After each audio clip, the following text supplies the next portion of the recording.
Hola, ¿cómo están? Seguimos entonces nuestro curso de Academia Hebrea con el capítulo número 7, que tiene como título La Biblia es la pintura que retrató a Jesús. Nuestra temática, la Biblia habla de Jesús. Todo el Antiguo Testamento es la historia de la promesa de Dios que vino a través de la casa de Abraham, quien tuvo fe a través de la casa de David, la casa del rey. Pero esa promesa que es Jesús no se ve sino hasta la manifestación del Nuevo Testamento. Algunos subtemas que tocaremos en este capítulo 7. La Biblia habla de tres seres espirituales. La Biblia debe verse como un dibujo panorámico de la voluntad de Dios.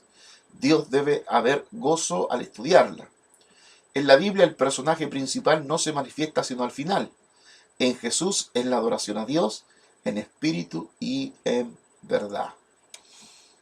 Si tuviéramos que resumir la clase de hoy día, el capítulo 7, diríamos en la Biblia están manifestados tres seres espirituales. La Biblia trata sobre esos seres espirituales, lo espiritual, hay que verlo con los ojos espirituales, y si uno intenta buscar con la razón y con los ojos de la carne, será imposible percibir la voluntad de Dios. La cuestión es poder ver la Biblia desde la perspectiva de la voluntad de Dios. La diferencia es como ver con la visión de la hormiga o del águila. Con los ojos de la carne o del espíritu, toda la Biblia está siendo la pintura que da la visión acerca de la voluntad de Dios. En la Biblia no solo se escribieron las cosas indispensables, sino también otras cosas que forman un todo armónico. Es como en la naturaleza. Cada elemento, por mínimo que sea, ayuda para que el equilibrio del ecosistema se mantenga en armonía. Cuando se lee la Biblia, no solo están las cosas básicas, también están los sucesos que forman el panorama en un nivel macro. Esos sucesos que parecerían vergonzosos o inocuos son necesarios. Por eso que llama, es por eso que llama a Faraón su siervo, narra la historia de una nuera que se disfraza de prostituta y se acuesta con su suegro, o de un hermano que mató al otro. Son partes que aparentemente no son buenas, pero son necesarias para guiarnos hasta que llegue al momento de recibir a Jesucristo. Uno esperaría encontrar en la Biblia únicamente enseñanzas como la ley, pero habla de acontecimientos que no pueden ser aceptados socialmente, en cuanto a la moral y la ética en general.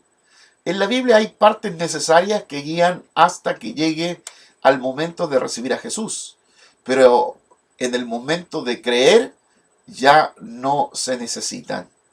Por ejemplo, la ley o los fariseos eran necesarios para preparar el camino hasta que Jesús se manifestara, pero al creer en Jesús ya no son necesarios. Gálatas 3:19 dice que por eso la Biblia dice que el primer pacto desaparece cuando llega el nuevo pacto.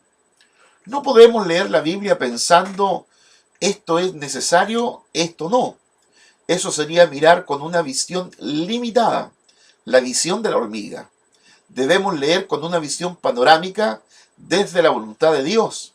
Y ese es el papel de los maestros, enseñar a ver a los estudiantes desde un punto de vista panorámico, corregir dónde están equivocados, enseñar a ubicarse para tener una visión panorámica, enseñar el principio. El sistema de estudio debe ser despertando el interés, no haciendo memorizar. Para que haya deseo de profundizar la vida de fe debe ser así. Interesante que tenga gozo y deleite escudriñando la palabra de Dios. La vida de fe no puede darse bajo la presión de la maldición, del temor, sino bajo la libertad y el gozo del conocimiento de Dios. Conociendo la voluntad de Dios, viendo la palabra desde la perspectiva teocéntrica, aprende a diferenciar las prédicas y a ver cuándo un predicador se está saliendo de la palabra. No es que sea crítico o arrogante, sino que se conoce la voluntad de Dios porque estamos conociendo la palabra. Se puede pensar que el conocimiento bíblico es por la inteligencia, pero no es así. Es más por la actitud ante la palabra de Dios. No es como el cerebro, sino como el espíritu. Santiago 3:15 ya lo menciona. con la voluntad de Dios, no estamos evaluando si usted es inteligente o no. Solo estamos animando para que realmente conozca profundamente la verdad. La dificultad para leer la Biblia está en que la trama no está girando alrededor de un héroe, sino que está hablando acerca de Jesucristo, que es invisible durante el Antiguo Testamento. Hay diferentes sucesos y personas sin aparente conexión, porque el que los conecta es Jesús. Y Jesús todavía no aparece en forma visible en el Antiguo Testamento. Por eso la Biblia es difícil de leer cuando se acercan a ella buscando un conocimiento místico o cómo resolver sus conflictos internos, se decepcionan y terminan leyendo otros libros. Por ejemplo, Dios le dijo a Abraham: en el tiempo de la vida volveré a ti. Lo visible es el hijo que Abraham tuvo a la edad de 100 años. Lo invisible es volver a ti. El Señor vendrá por la casa de Abraham, por eso tuvo el hijo. Pero aunque está la promesa, el Señor no se ve. Sí se ve espiritualmente, con la inspiración de Dios.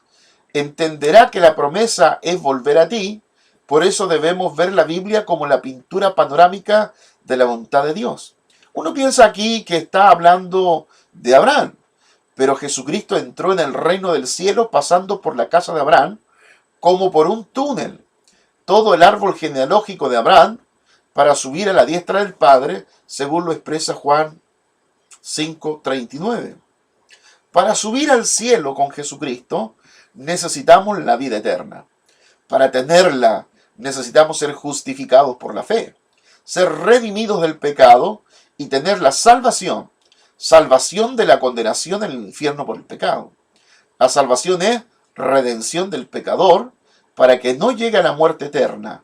Esta es la salvación. Solo por medio de Jesucristo podemos ver de nuevo a Dios.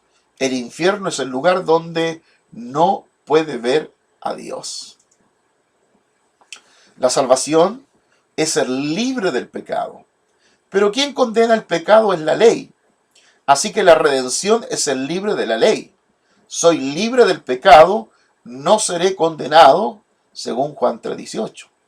El que cree en Jesús no es condenado, es salvo por la fe de su pasado, pero debe tener la vida eterna, obedeciendo la palabra, como lo dice Juan 6:53.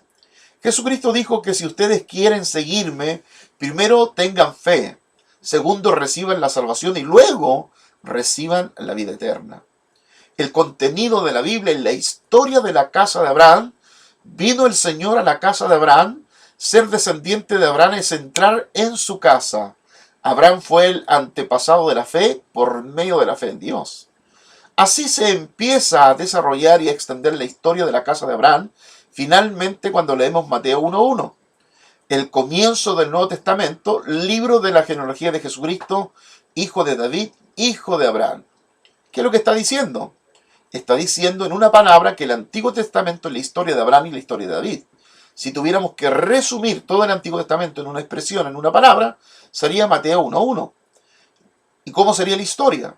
La historia sería, todo el Antiguo Testamento se resume en la historia de Abraham y la historia de David. Jesucristo es quien vino como descendiente de la casa del rey y la casa de Abraham, que es el antepasado a través de la fe. Jesucristo vino de la familia del rey, aunque por la sangre no es rey, pero es quien vino como rey. Con leer Mateo 1:1 está entendiendo todo el Antiguo Testamento. Nadie envió a Jesús porque él vino como por entre un túnel por la casa de Abraham y de David. El Evangelio de Mateo es el tren que finalmente sale del túnel, Malaquías es la parte final de ese túnel. Así que ya a partir del Evangelio de Mateo empieza a revelarse Jesucristo, quien se manifiesta de Dios, quien es manifestado de Dios el Padre. Resumiendo el Antiguo Testamento, en una sola frase es la historia de la casa de Abraham y de David. Juan 5:39, Génesis 18:10 y Juan 8:56 es la historia de la Biblia. Parece compleja, pero es su esencia. Abraham vio a Dios que estaba corriendo dentro de él. Vio a Dios que obraba en su fe y la de sus descendientes. David vio a Dios que lo acompañaba a través de su semilla y su descendencia. Esperaban con toda añoranza, esperaban para que se manifestara. Finalmente Jesucristo se manifestó en Nazaret y el Antiguo Testamento es la historia del Señor, que es invisible, y la casa de Abraham y de David, que es visible. Dios le dijo a Abraham en Génesis 18, 9 al 14, de cierto volveré a ti, entonces tendrás un hijo, y es un momento muy importante en la Biblia. Desde ese momento Abraham esperó la promesa del Señor. Abraham y Sara ya no pueden tener hijos. Así la fe, la realidad, llegó como una prueba. Génesis 18, 9 al 15. El hecho de tener un hijo es el testimonio de que el Señor vendrá, y de hecho vino a su casa. Según el tiempo de la vida, ¿cómo añoraría Abraham ver a su esposa embarazada? Ver las arras de la promesa, según Juan 8, 56 al 58. La bendición que Abraham recibió es la fe que tiene por Dios, mediante la cual se arrodilla delante de Dios. La Biblia habla sobre la bendición, quiere decir la abundancia espiritual. La palabra bendición viene de la palabra rodilla en hebreo. Arrodillarse delante de Dios, arrodillarse para recibir, para pertenecer a la voluntad de Dios. Hijos benditos quiere decir hijos arrodillados delante de Dios. Soy bendito porque me he arrodillado delante de Dios. Abraham quiere decir padre de ascendencia, o antecesor por la carne y la sangre, y la voluntad es el antecesor de Ismael. Pero Abraham quiere decir padre de naciones. Ya no es por la línea genealógica Abraham, sino por los deseos de la carne, ni por la voluntad humana. Ya no es por la voluntad del hombre, sino por la voluntad de Dios. Solo es posible espiritualmente. Somos descendientes hechos por la fe, no por la línea sanguínea. Génesis 17, 1 al 5 y Génesis 16, 11, hablando de Ismael, es el primogénito. Hay descendencia de Abraham y de Abraham. No es antecesor por carne, pero el que recibe la bendición es por la promesa de Dios. Abraham creyó en la promesa. La relación entre Abraham y Dios es la promesa y la fe. Dios le prometió a Abraham y Abraham creyó en el pacto. Podemos decir que somos hijos de la promesa y también somos hijos de la fe.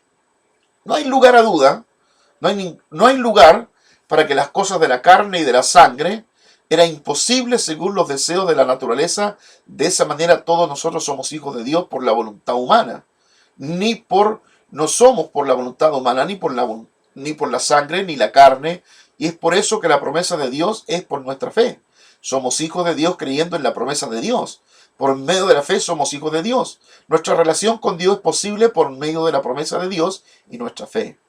Hemos sido hijos reales de Dios. No somos hijos en el sentido figurado religioso de esa relación por ser un ser real que es Isaac.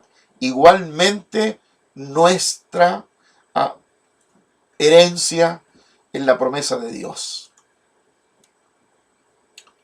El problema es que consideran nuestra relación con Dios como algo religioso. Porque conocimos primero la religión antes de tener fe. Esa es la relación, es dañada cuando se toma como algo religioso. Pero Él es el Padre, somos sus hijos. Dios no es el fundador de una religión, Él es el Padre que nos engendró. Mientras que hablamos partiendo de Abraham, pasando por Isaac, llegamos finalmente a Jacob. Jacob tuvo 12 hijos. El primogénito Rubén se perdió. Y así la primogenitura llegó a Judá. Entendemos que Jesús no llegó por los primogénitos de sangre, sino por el primogénito de la fe. No fue una línea recta, sino un camino sinuoso. Tamar, Fares, Herrón, David, pero antes de David, Saúl fue nombrado rey por petición del pueblo al ver la corrupción de los hijos de los sacerdotes. David fue rey de Israel y su hijo Salomón construyó el templo. Lo sucede Roboam, quien impone dura carga sobre el pueblo y el reino se divide.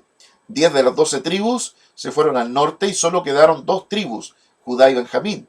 El reino del norte, Israel, tomó Betel. Desde Crónica hasta Primera y Segunda de Samuel habla de la guerra con las otras naciones y sus alrededores. A partir de aquí la Biblia habla de la guerra entre sur y norte. El rey del norte dijo que rindieran el culto en verdad. No importaba el templo. El rey de Judá dice que no. El templo es santo, el templo es espiritual, el culto es espiritual. Finalmente Jesucristo tuvo un encuentro con la mujer samaritana en el pozo. La mujer samaritana le dijo: nuestros padres adoraron en ese monte, mientras ustedes dicen que en Jerusalén es el lugar donde se debe adorar. Y Jesús le dijo: la hora viene cuando ni en ese monte ni en Jerusalén adorarán al Padre, mas la hora viene, ahora es, cuando los verdaderos adoradores adorarán al Padre en espíritu y en verdad. Es hora de Jesús. Es el momento en que encuentra a Jesucristo. Toda la historia de Israel es el camino que busca a su manera a Jesucristo. Así que si quieres buscar a Jesucristo, hay que buscarlo en verdad y en espíritu. Si no lo buscas en verdad y en espíritu, es imposible descubrirlo. Esta es la historia de la Biblia. Esa obra comienza desde Abraham y termina con Jesús. Es la forma más sencilla de explicarlo. Si lo quieres más sencillo, sería Mateo 1:1. Mateo 1:1. Por lo tanto, cuando pensamos en esa visión panorámica de la que estábamos hablando desde el principio, pensamos en tener esa visión panorámica, la Biblia pintada como un retrato de Jesús, y tenemos esa visión panorámica de toda la Biblia. Si tuviéramos que resumir esa visión panorámica total, veríamos Mateo 1:1, que el Señor Jesús ha venido por casa de David y por casa de Abraham. Ese sería el resumen, la síntesis más resumida de lo que es todo el Antiguo Testamento. Y me parece a mí que el resumen del Antiguo Testamento, del verso 1:1, es absolutamente exacto si queremos resumir todo el Antiguo Testamento. Porque toda la historia del Antiguo Testamento es de Abraham. Recordemos, llama Dios a Abraham, y ahí están los patriarcas: Abraham, Isaac, Jacob. Nacen las 12 tribus. No es Rubén el primogénito que es escogido, sino Judá, el cuarto hermano. Y por el cuarto hermano, por Judá, viene la línea mesiánica. Viene la línea del Señor Jesucristo, hasta llegar luego a David, ¿cierto? El rey David tiene su hijo Salomón, Roboam, Esdrón, hasta llegar prácticamente a José y luego a Jesús. José viene de un lado de las tribus, María, entonces tenemos al Señor Jesús. Jesús inicia en Abraham como en un túnel. Todo el Antiguo Testamento es un túnel y el Señor Jesús va por dentro de ese túnel. Por eso que muchas veces no es fácil ver a Jesús en todas las Escrituras, como lo dice el mismo texto bíblico, Juan 5:39. Todas las Escrituras dan testimonio de mí. Y hablándole a los discípulos camino de Maús, dice que abriéndole entendimiento, le exponía las Escrituras, dándole testimonio de que las Escrituras hablaban de él. La ley, los profetas y los salmos hablan de mí. Así que Jesús va por un túnel durante todo el Antiguo Testamento y comienza a salir prácticamente cuando termina Malaquías, el último libro del Antiguo Testamento, e inicia Mateo. Entonces ya comenzamos a ver al Señor Jesucristo, aquel que había estado invisible por ese periodo de tiempo de todo el Antiguo Testamento. Ahora se hace visible y podemos ver al Señor Jesucristo directamente, realmente, que nos ha traído la gracia y la verdad. La visión panorámica, tener la visión de águila o de pájaro. Usted sabe que en la medida que uno más sube, más asciende, uno puede tener una visión mejor del valle. Pero si uno mira solo del valle, desde el punto de vista del valle, su visión es limitada. Hay que subir en un helicóptero, los que hemos tenido la experiencia de ir en avión, hemos tenido la experiencia de mirar hacia abajo, cuando vamos pasando Europa, Asia, África, América, y podemos tener una visión panorámica de todos los ríos, el mar, las cordilleras, las montañas, tener una visión panorámica de todo el paisaje. Es como debemos mirar la Biblia. mirarla desde el punto de vista del ojo de Dios, desde el punto de vista teocéntrico, desde el punto de vista de Jesucristo. Podemos tener una mirada profunda de toda la Biblia. Así que le invito a revisar los textos bíblicos citados y a seguir y continuar estudiando la palabra del Señor cuando comencemos la octava clase. Dios les bendiga y nos vemos en cualquier momento.